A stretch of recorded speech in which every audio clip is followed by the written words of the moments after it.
Welcome to the Surrogacy Warrior podcast with your host, Kimberly Surratt.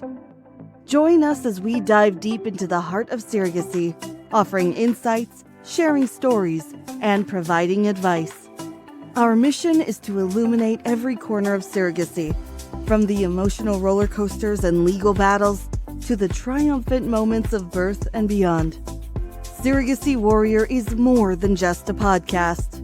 It's a community for anyone touched by or interested in the transformative power of surrogacy. You can find this show on all the major platforms, including YouTube, LinkedIn, Facebook, Apple Podcasts, Spotify, and on our website, lawyersforfamilies.com. Now here's the host of Surrogacy Warrior, Kimberly Surratt. Hello, everybody. Welcome to Surrogacy Warrior. Today, we're talking to Dr. Leah Kaye, and Dr. Kaye is one of my favorite people. Why? Because she advocates like I do, and I'm just proud to know you very much so. But if you don't mind, could you introduce yourself to everybody and tell them a little bit about your background? Sure. So again, as she said, I'm Leah Kaye. I'm one of the 3 fertility doctors here at the Fertility Center of Las Vegas. I've been here in Las Vegas and at this center since 2018. And prior to that, I finished up my training. So I did obstetrics and gynecology residency plus fertility fellowship for 7 years at the University of Connecticut up in Hartford. And Farmington. And then prior to that, went to medical school at the University of Maryland in Baltimore. But went to college and did a degree in philosophy prior to that at Rhodes College in Memphis, Tennessee. I worked for a couple of years in there for a nonprofit called Teach for America, where I did a lot of recruitment. And really, roots are in Oregon. That's where my family still is. And that's where I lived most of my life up to that point. Well, and that became obvious to me because we had a Christmas tree discussion just recently. So she is very much Oregon. There's no doubt. There's a right way and there's a wrong way to do this. Okay. Okay. I got it. In Nevada, we have so few trees, we just don't think about them as much as Oregons do. Yes. I mean, the Right? reality is the disposal or like the lasting ones, the reusable ones are just so expensive. And every year I think about doing it like maybe it's better for the environment.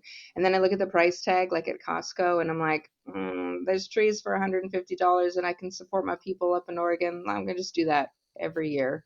And So before anybody you know it, I listening is will probably have thinking, I would never thought I would listen to Dr. Kaye be interviewed and talk about Christmas trees, but it is just the season, right? it is, it is. All right, my friends. So, one of the things I really wanted to talk to you about today is because like I mentioned at the beginning, you do a lot of advocacy work, and Surrogacy Warrior, that's part of what the goal is of this podcast, is to continue advocacy, to push people for advocacy, for surrogacy, but not, all of assisted reproduction. But tell everybody a little bit about what you've done as a reproductive endocrinologist who is involved in advocacy, because we don't see it as much out of other REs as we do you.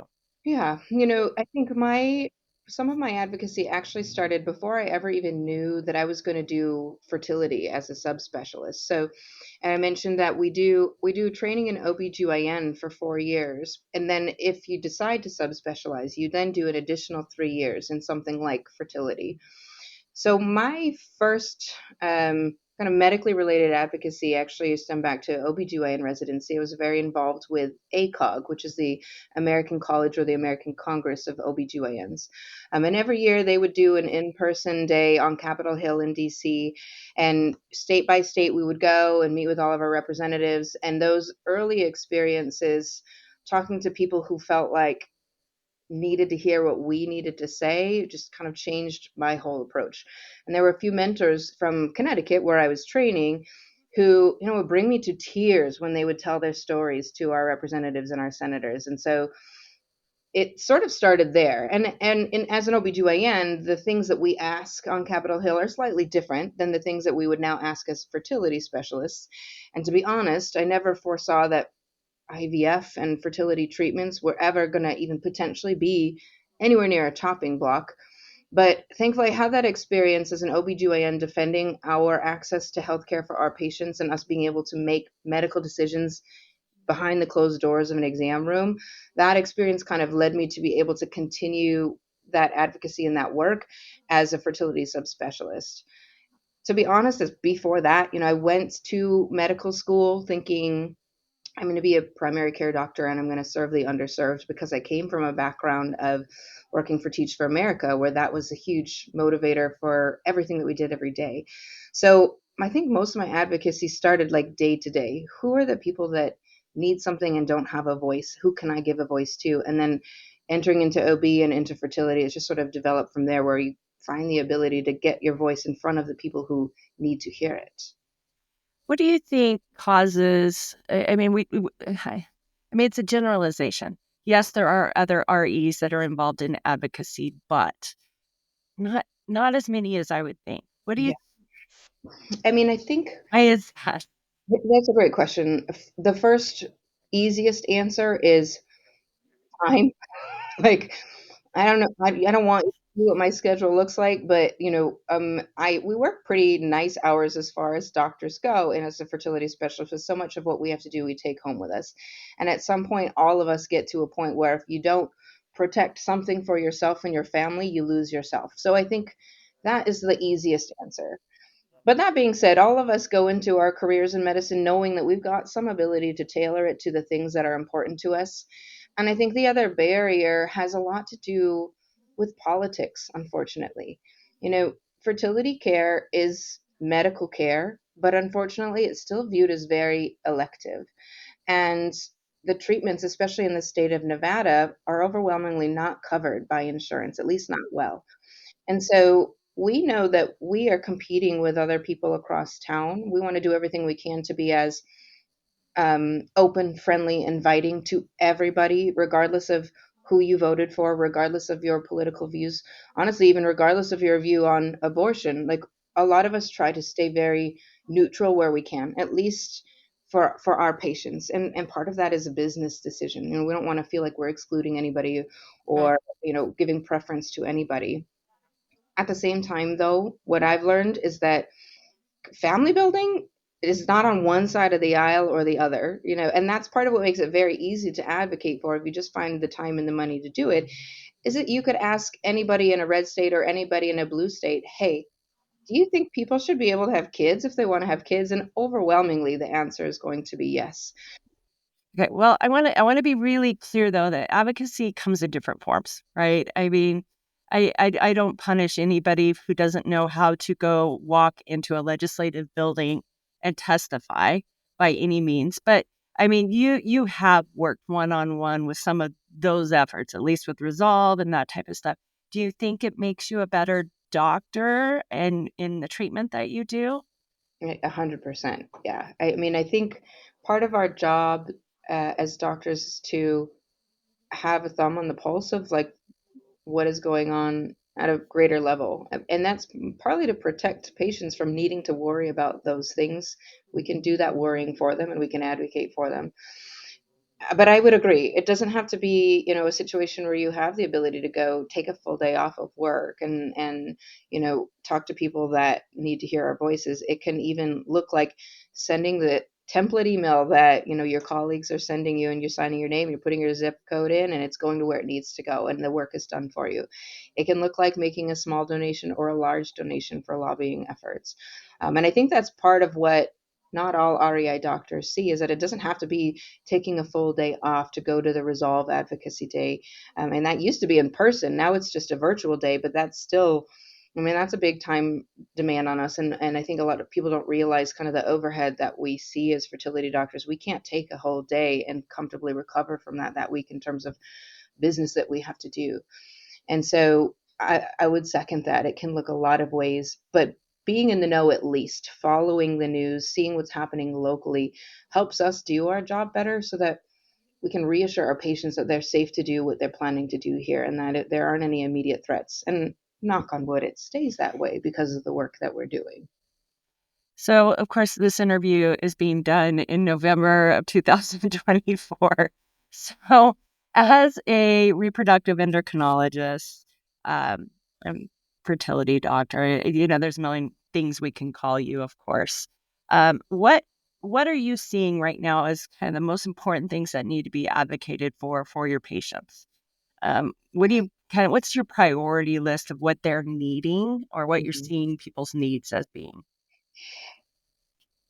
Prior to election day, I would have said the priority has been more about, access to care, surrogacy access, IVF access, access to just see a reproductive endocrinologist. And state by state, that access is different. And in Nevada, it's access that we definitely fight for. Post election day, I think the priorities are shifted in that, and this needs to be something I think all doctors advocate for, not just fertility specialists, but that we who have trained for 20 plus years to do the work that we do and to make these important decisions with our patients still be allowed to do those things, do this work and make decisions with patients that are healthcare related, and that those decisions are not taken out of the hands of people who have trained for 20 years to be qualified to make those decisions. Again, it kind of comes back to my time with ACOG and just saying the biggest message that we could give is there isn't a place for politicians in my exam room. This is the most intimate conversation that a woman, a couple, a parent will have. They deserve the right to have the space to have it with a doctor that they trust without fear that that doctor is going to have to follow rules, otherwise be penalized. There are states where we stopped trying to work with surrogates because even if that surrogate has a miscarriage, we're afraid that it could become life-threatening. They could die in the parking lot of an emergency room because a state law suggests that a doctor could go to jail for taking care of a woman. And so that priority from just being able to get everybody great healthcare has changed to like, let's protect the healthcare that we have. And I think it's horrible that the shift has to happen, but I think it's also realistic. I'm still always surprised, and I think part of it is just that, uh, and I mean, you could talk to statistics and numbers. I don't know what percentage of the population ever deals with fertility issues, but those who don't just constantly say, well, that's, access or insurance coverage, that's a rich person's problem. And what is your response to that in terms of why access is needed? So I think it's always been thought of a rich person's problem because it's only been rich people up to this point who could afford to pay for healthcare like IVF. But the whole argument is it should not only be a rich person's problem because like it used to be 1 in 8, now it's like 1 in 7, 1 in 6 couples are affected by infertility and need access to care. And infertility doesn't care how much money you make or what treatments you could afford to pay for. At the end of the day, if it was cancer treatment that you were seeking, nobody would say, "Oh, well, that chemotherapy is so new, it's expensive." Like, we don't need to worry about it. It's only people who could pay for it out of pocket that are even going to have access to that. No, like everybody would say that's wrong. It's the people who can't access that with money out of their pocket that need the most force advocating for them, that need the loudest voice. And again, that's because they are wildly effective and safe treatments available for infertility problems. And so to kind of say this is a rich person's problem is saying, well, it's not a medical problem. And that 100% is where we have to start. And we have to recognize infertility is a disease. And what do you think is changing those numbers? I mean, you talked about the change in the number of couples that are having fertility treatment problems or needing fertility treatment. Mm-hmm. What's affecting that? I mean, I think part of it is just awareness and people being comfortable talking to their doctors about it and starting to actually seek care where it's ending up in medical records. And then that way we can study it better and have a better idea of the real incidence of this problem. Some of it is also, how do we define infertility? And that's been changing. It used to be when a man and a woman love each other and they're trying for over a year and it doesn't happen. But there are far more people than that who need access to fertility care in order to build their families. If you are a man and you don't have eggs, you need access to eggs. If you are a man and you don't have a uterus, you need access to a uterus. And so these are people who may not necessarily have the older definition of infertility, but absolutely require care. And so the numbers are changing in part, I think, just because we're willing to talk about it more publicly. We're talking about it more with our doctors. There's more awareness that there are treatments available and that you don't need to just suck it up and say, okay, I guess this wasn't meant to be. It's not for us. Like there are things you can fight for yourself to make this happen. And I think because it's such a young and new field, that awareness is only more recently growing. And so I don't think that it's necessarily just getting worse as a medical disease. I think more and more people qualify to be diagnosed with it that weren't talking about it before. On a medical standpoint, the other part that I will say is we also know sperm counts across the globe are going down and have been for decades. So there's also probably true a rise in incidence as well that's due to medical things. And uh, that could be an entire extra 8 hours of podcast to talk about what are the environmental things that are changing our fertility. But it's probably both a change in the disease incidence as well as a change in the reporting and our awareness of it. So I've been dying to talk to a physician about this issue because of IVF insurance coverage, and there's this extreme amount of advocacy around that right now. We really are going after states. We've mentioned a couple of times how bad Nevada's insurance is. It's good on surrogacy coverage, but it's not good on IVF. So if you can't get any IVF or fertility treatment coverage, not sure what good my work did in the surrogacy world, but we're still working on that. But there's a lot of conversation behind the advocacy on the IVF coverage in terms of at what point does insurance kick in for that coverage? How many failed pregnancies do you have, and what should that criteria be? And I want to talk about this with a physician because I know there's a lot of there's a lot of lawyers, there's a lot of non-physicians doing advocacy work, and sometimes that blurred line of knowing the medical end of it and not knowing the medical end of it. From a lawyer perspective, the thought of making a woman go through numerous miscarriages just blows my mind. But is there justification behind that? A safe number? I don't know. For me, it doesn't ever sound good. But the women I know who have gone through miscarriages they've been horrific. Yeah. Based on, so for pregnancy loss specifically, like when does fertility care kick in? When should insurance start to pick this up? From ASRM, the American Society for Reproductive Medicine, kind of had a couple of different definitions that have been used in different ways to sort of say, like, when is this now a medical disease that we have a code for, that we can bill for, we can use insurance for? And the older number used to be 3 miscarriages. 3 miscarriages that warrants a workup, that warrants potentially treatments if there are some available. But ASRM changed that guideline probably over a decade ago now to say 2 consecutive losses. And even that feels like Feels more gross. than somebody should go through. But the reality is, unfortunately, miscarriage is actually very common. And for a woman to have a single miscarriage is very devastating. I wouldn't wish it on anybody. It's one of the hardest conversations that I have to have with couples as they feel the peak of hope and the lowest of the lows all in one day. And honestly, seeing patients with repeat losses, that's what brought me to fertility specialization, in fact. But part of understanding how pregnancy works is that human reproduction is also pretty inefficient. It's not perfect. And so for us to be able to treat women who need treatment, but also kind of keep a rein on like how much is too much, especially when nothing in healthcare is free, and we all as doctors have to be cognizant of the cost of healthcare because that's directly influencing access to healthcare. It's a number of about 2 for miscarriages, especially if you've got 2 consecutive miscarriages. But there are also, and this is where probably lawyers and insurance companies hate it, but doctors know, there's a difference between a second trimester pregnancy loss and 2 chemical pregnancies. Like there's different reasons, and some of them are easily treated with the medical treatments we have available. Others are not. And so it would be so nice to be able to say, here's a line that we can draw for insurance companies. But unfortunately, that's sort of not the way that pregnancy works. That's not the way that medicine works. It's usually the way it's imposed on us. But for pregnancy losses in particular, I think generally it's a couple of losses in a row. That's where you warrant a workup. And no matter what you might find on that, you still have the diagnosis of recurrent pregnancy losses. And I believe that alone should be enough to warrant fertility treatments.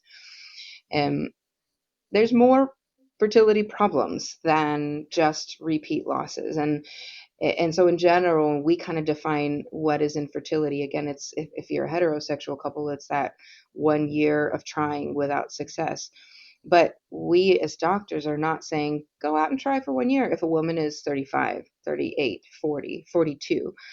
Those couples warrant care immediately. If you find out after 1 month of trying that you don't have sperm, you don't keep trying for a year. You start your process there, and there's treatments available. And so, to summarize, it's complicated. Yeah. And we could talk about it for days, I'm sure. And this Well, is sort and of from an where lawyers advocacy like pare it perspective, down. though, it's Hmm. more we should be pushing for you, the RE, to make the decision Yeah, on a case by case that's basis. Of course, that's what I insurance would never works recommend that as well. way in Yeah, any arena, in any of the fields. yeah, Um, it's not just a fertility issue of insurance making medical decisions for us, yeah. but it, And a great example is like where I trained, their insurance mandate in that state covers IVF, but you had to go through 6 failed IUI cycles, which, I mean, it's they're expensive. six, it's expensive. It's 6 months of getting bad news. It's 6 months standing between you and something that could work really well for you, depending on how your testing and your results look. And I think it's a small form of torture that's not being imposed by doctors, but by an insurance company. Again, they're not medically trained REs. And so it's a really great example of like how things really can be case by case if you give the doctors the space to kind of conveniently say, this person needs this, and I have medical justification for it, and here's how I know it's going to work. Let me do that. And if there were a way I could do that and get things covered without having to spend time on peer-to-peer phone calls for hours at a time, I would 100% advocate in that way. Right. So we were talking about other ways to advocate, and of course, I want through this podcast to really educate and try to push people. You were talking about, money on the table. Of course, that's always one mechanism, but I think education is a huge part of it. I can't tell you how many people come to the surrogacy world and just had zero concept that insurance would be an issue for their surrogate. They're just looking at it going, well, I'll just buy her a policy or we'll use her policy. And it's not as simple as that. But I don't know that, the greater population doesn't understand that by any means. So, as far as needs, though, from the perspective of your patients, just on this mental health end of it, just because it just keeps triggering me, even though we're talking about advocacy, all I ever do is worry about people nonstop when I do this work. But, uh, you know, for the emotional needs of your clients, what would you advocate for them needing when it comes to fertility treatments and what you do in this work? Hmm. I mean, everybody could use a little therapy. That's something that one of my mentors in medical school said every time we ever saw her. Everybody could use a little therapy. By no means is it required in this world, but all of us as REs have our go-to people, our go-to mental health care professionals, whether they're local, they're telehealth. The unfortunate reality is we save them for a few like specific situations. If you have a patient who's asking for it, 100% will refer you. And we have patients that we're getting bad news after bad news after bad news, and we know they're taking a hit, even if they're trying to be strong and brave about it, and we'll refer them. But the other big group where we kind of require some component of like mental health counseling are patients doing third party reproduction. Using an egg donor is a huge one. Needing to use a surrogate, another huge one, and especially for my female patients who need to use an egg donor or need to use a surrogate, not because technically speaking, they don't have the parts that they need for this to work, but rather people who feel like they've gone through decades of failure, and that now they're finding out that their best chance of going home with a baby is to get help from somebody else, borrowing genetics from an egg donor, or borrowing the womb of another woman who's done it successfully multiple times. That's really hard to come to a point for most women, especially, to say, yes, I'm okay with this. And there are a small handful of women that come into this knowing, I want to have a baby, but I never had an interest in being pregnant. It's not for me, grosses me out. Yuck. I've always wanted to use a surrogate, but that's the minority. So most people are getting overwhelmed with the logistics of insurance and laws and contracts and just the science of needing to work with third party reproduction.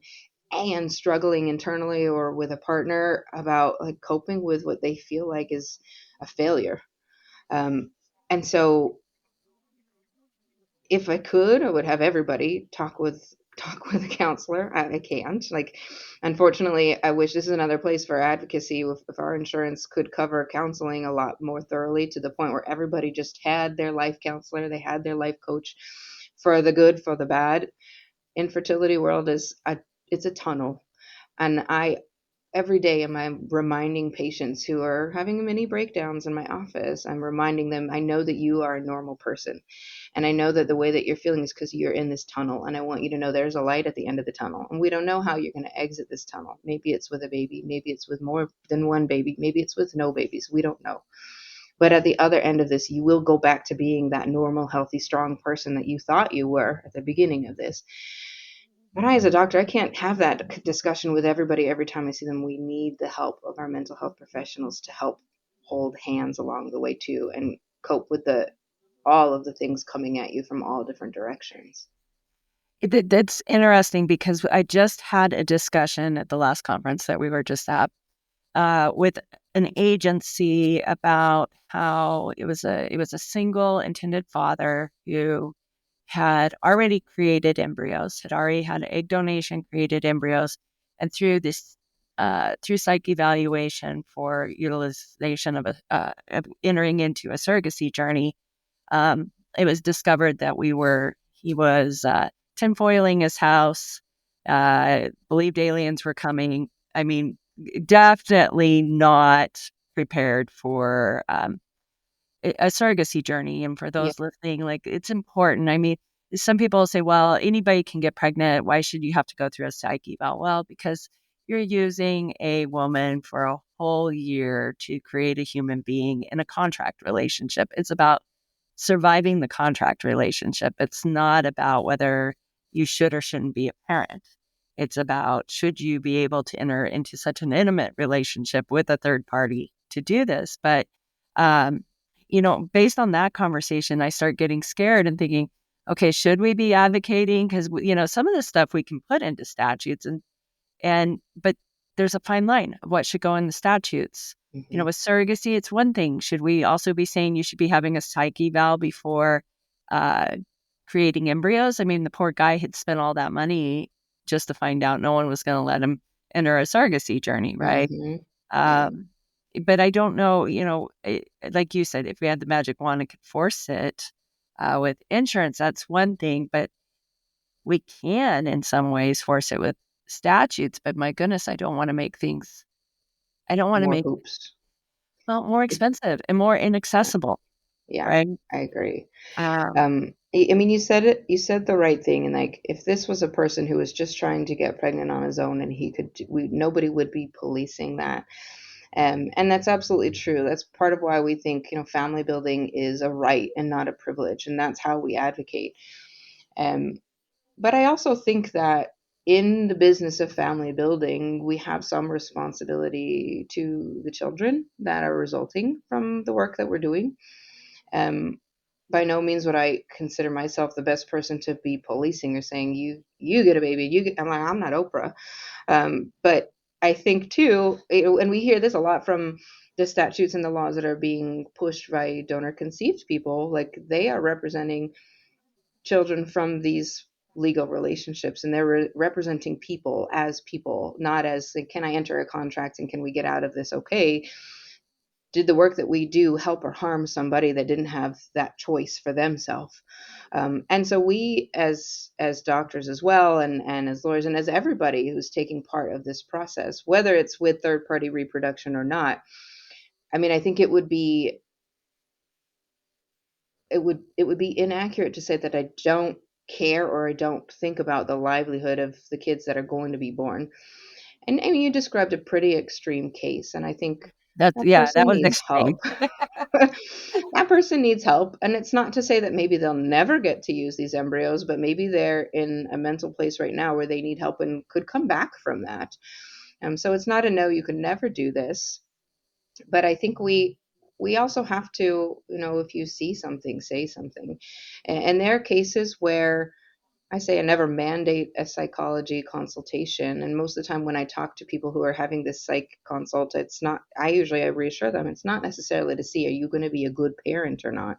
It's just to make sure that you understand the ins and outs of this relationship you're about to embark upon. But in some cases too, if there are flags coming up that somebody has something they need to work through before they continue on this journey like that, it's helpful to have somebody else's eyes on that besides just a doctor who has 10, 15 minutes to spend with a person. And sometimes there are flags being raised by the other people on my team where we don't recommend or require psych across the board for everybody, but for one couple in particular, we say, well, this is something where maybe we need to not mandate it, but strongly recommend it, and know that they're having the conversations that they need to have either as an individual or as partners before they start down this road, because it's something they could come back from if they decided, in fact, we weren't looking with our eyes wide open. Yeah. Case by case. Well, it is case by case, and that's part of the problem with advocacy for statutory change, right? We've got different levels. You keep mentioning the American Society for Reproductive Medicine, which is ASRM, and they have their standards, and what they're pushing is protocols for the physicians for the medical side of it. We've got SEEDS, which is the Society for Ethics in Egg Donation and Surrogacy. They're pushing for standards for the agency end of it. Academy of Adoption and Assisted Reproduction attorneys advocating for higher ethical roles for the attorneys.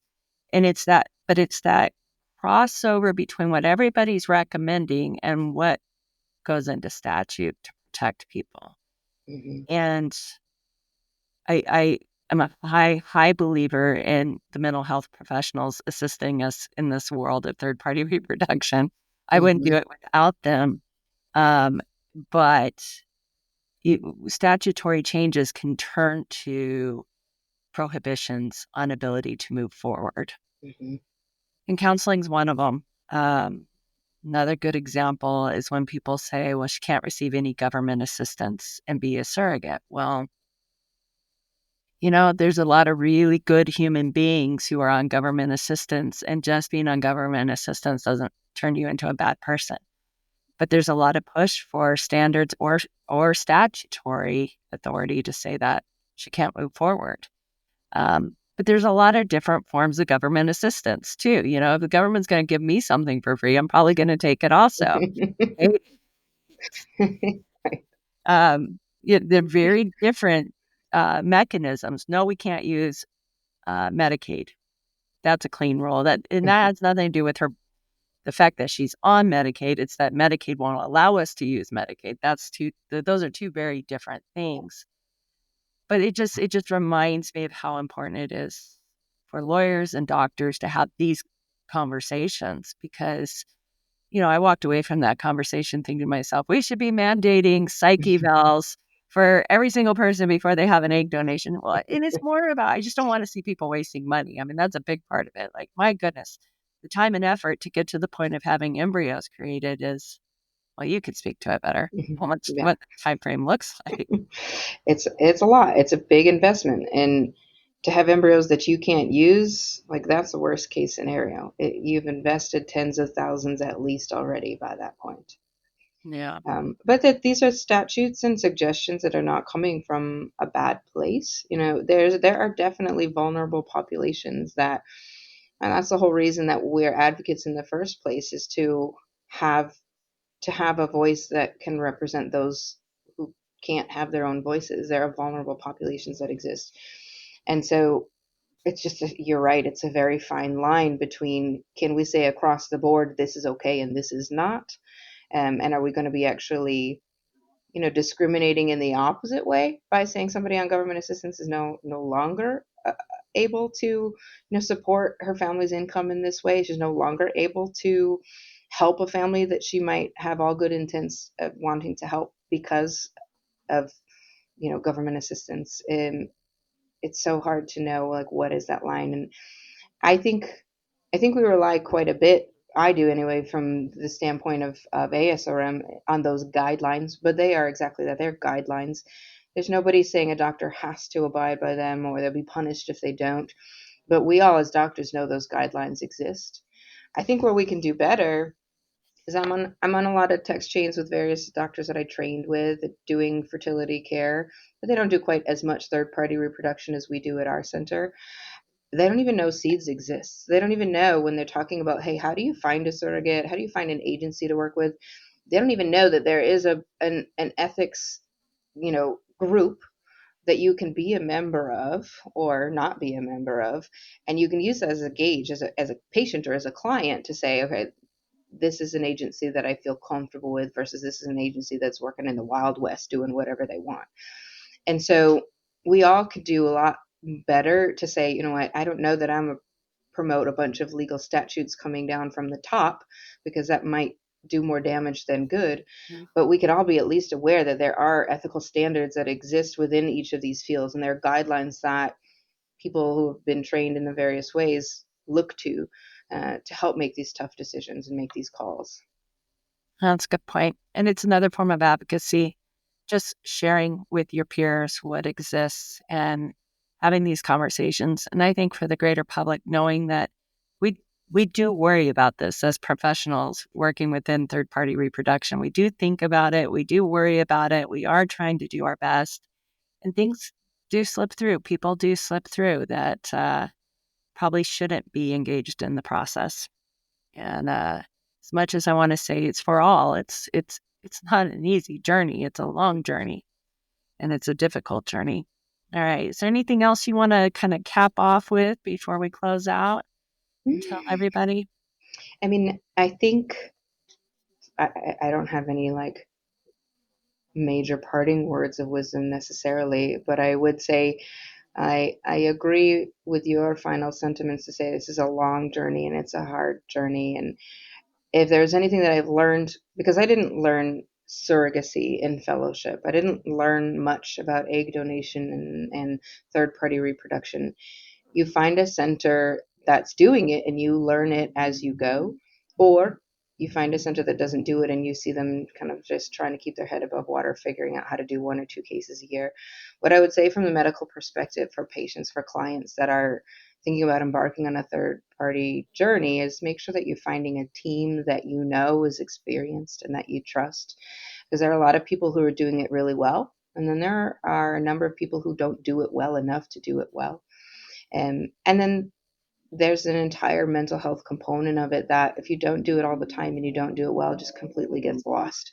So in order to feel that you're getting the best care possible and that you're being heard as a person and not just as a number going through IVF, I would recommend patients and clients, think about where they're getting their care and which teams they are bringing into this family building journey to make sure that the trust is there and the communication is there. That I think makes or breaks a journey. That's what I would say to kind of part is be deliberate in your decisions of who you work with.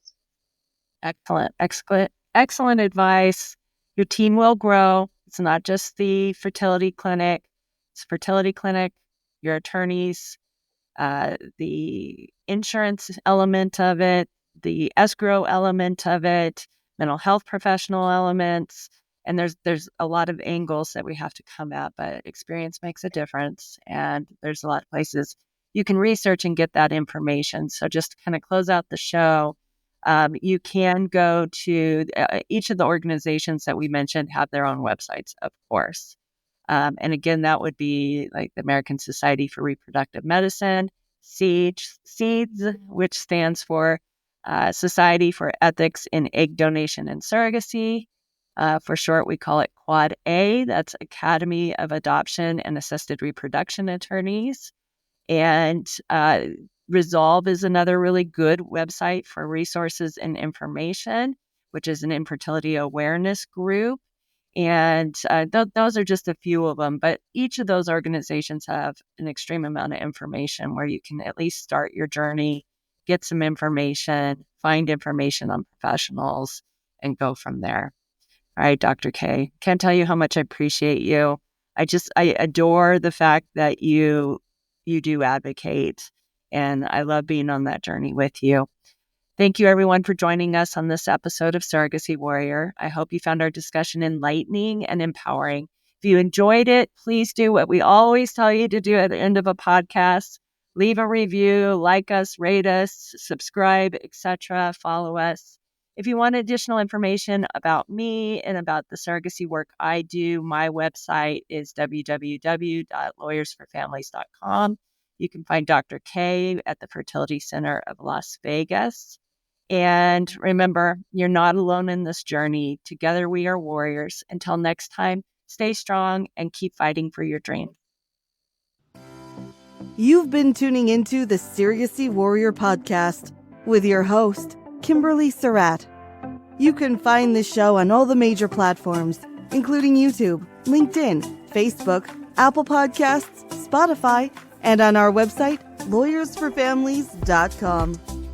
Thank you for your positive reviews, comments, questions, and for sharing this show with others.